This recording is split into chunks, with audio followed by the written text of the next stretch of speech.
In this module of the Microsoft Teams tutorial, I'll demonstrate how to send an announcement to your team in Microsoft Teams. So we are here in Microsoft Teams, and we have a team called Distance Education. And we have the channels here, General or Course Development, and then under Posts, by default, anything that we post, it will be under the Posts category. So we click here on New Conversation. So we want to send an announcement. Let's say that the Distance Education Handbook is due by a certain time. Now, prior to pressing Send, we can go ahead and click Format, and then we can add a subject. By default, this will be a conversation if we press Post right at this point.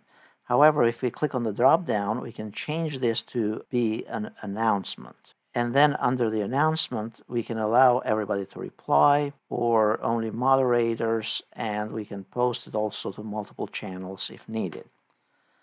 Under the headline option, we can type a headline and also modify this further by changing the color scheme, by adding an image or illustration.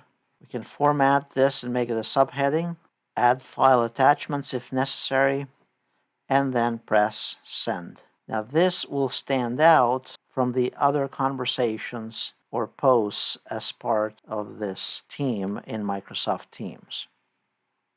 If you like this video, please press like, subscribe, and then click on the bell icon.